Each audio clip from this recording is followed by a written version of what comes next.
Praise the Lord. सभी विश्वासी भाई बहनों को प्रभु यीशु मसीह में जय मसीह की बाइबल शिक्षा और प्रार्थना चैनल पर आप सभी का स्वागत है। हमारे इस चैनल को देखने के लिए आप चैनल को सब्सक्राइब कर लें और बेल आइकन के बटन को जरूर दबाएं, तभी आपको हमारी आने वाली हर वीडियो का नोटिफिकेशन मिलता रहे। आज मैं आपके लिए परमेश्वर की योजना है इस विषय को लेकर आपके समक्ष में आई हूँ। तो चलिए भाइयों बहनों, हम अपनी संदेश को आरंभ करते हैं। तो बाइबल का वचन उत्पत्ति 1 अध्याय 27 पद बताती है कि तब परमेश्वर ने मनुष्य को अपने स्वरूप के अनुसार उत्पन्न किया, अपने ही स्वरूप के अनुसार परमेश्वर ने उसको उत्पन्न किया, नर और नारी करके उसने मनुष्यों की सृष्टि की। जब परमेश्वर ने पुरुष और स्त्री को बनाया तो उन्होंने हमें उनके ही स्वरूप और समानता में बनाया।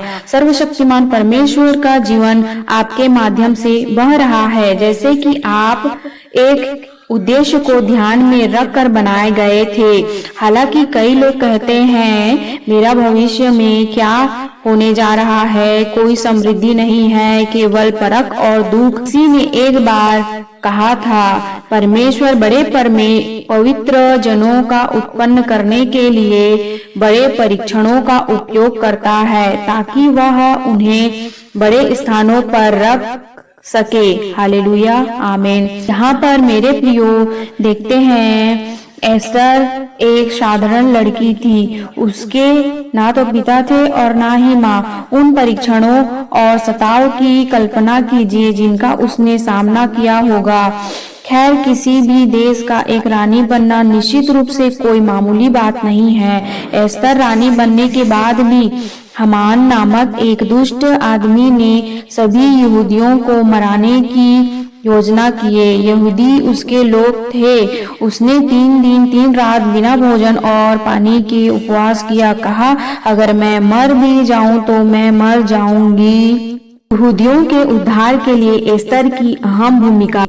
मेरे प्रियो, हम पवित्र शास्त्र बाइबल पुस्तक में एस्तर पुस्तक में देखते हैं एस्तर एक साधारण स्त्री थी जो अपने अदम्य साहस के द्वारा और अपनी इस्राएली जाति के प्रति समर्पण के कारण उसने उनके शत्रुओं के हाथों पूरी तरह नष्ट होने से बचा लिया। हे भाइयों बहनों, यहाँ पर देखते हैं एस्तर एक साधारण स्त्री थी। परमेश्वर ने उसके जीवन में कार्य किया, उसे एक रानी के पद में नियुक्त किया ताकि वासियों पर जब संकट आई, राजा के द्वारा उन्हें मारने का घोषणा पत्र मिला तो एस्तर के माध्यम से परमेश्वर ने कार्य किया और इस्राएल वासियों को बचाया, उन्हें छुड़ाया। उसी तरह मेरे प्रियो, हम प्रभु की योजना को नहीं जानते। वे हमारे जीवन में किस प्रकार की योजना बना चुके हैं वे ही जानते हैं। इसलिए हमें परमेश्वर पर भरोसा रखना चाहिए और परमेश्वर के निकट निरंतर प्रार्थना में रहना चाहिए। वे हमें किस जगह उपयोग करे ये वे ही जानते हैं। उसी तरह मूसा का एक नम्र और सीधा सरल व्यक्ति था। उसने परमेश्वर ने चुना और उसे इस्राएल वासियों को मिस्र देश से छुड़ाने के लिए उपयोग किया। उसके द्वारा परमेश्वर ने बड़े अद्भुत कार्य किए।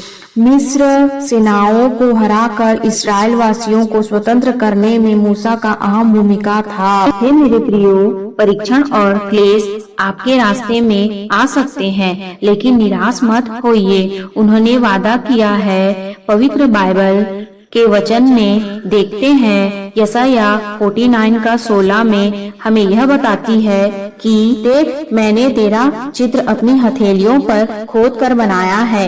तेरी शहरपनाह सदैव मेरी दृष्टि के सामने बनी रहती है। तो मेरे प्रियो, यहाँ पर प्रभु ने हमें वादा किया है, अपनी हथेलियों पर हमारे चित्र को खोद कर रखा है। वह सदैव हमारे सामने बनी रहेगी। मेरे प्रियो, प्रभु यीशु ने घोषणा की, मैं स्वर्ग से आया हूँ अपनी इच्छा से नहीं बल्कि उसकी इच्छा के लिए जिसने मुझे भेजा है। यूहन्ना बाइबल में देखते हैं, यूहन्ना की पुस्तक 6 अध्याय 39 में यीशु मसीह अपने पिता की इच्छा पूरा करने के लिए आए थे। एक ही मार्ग से आप अपने जीवन में पूर्ण हो सकते हैं, वह केवल खुद को परमेश्वर की इच्छा में खोजने से है। हम आइए चलते हैं मेरे प्रियो, हम व्यक्तिगत आत्मिक विकास के लिए प्रार्थना करते हैं ताकि हम आत्मिक जिंदगी में बढ़ते जाएं और हमारा भरोसा परमेश्वर पर बना रहे। मेरा भविष्य यीशु मसीह में पहले से ही स्थापित है। मेरे प्रति उनके विचार शांति के विचार हैं और मुझे नुकसान नहीं पहुंचाने वाले हैं, बल्कि मुझे एक उज्जवल भविष्य देने के विचार हैं। मेरा उज्जवल भविष्य है निश्चय भलाई और करुणा जीवन भर मेरे साथ बनी रहेगी। चाहे वाला कुछ भी हो, मैं हार नहीं मानूं और उनके उद्देश्य को पूरा करूं। पिता पुत्र पवित्र आत्मा के नाम से मांगती हूँ, आमीन। Hallelujah, praise the Lord. जय मसीह की।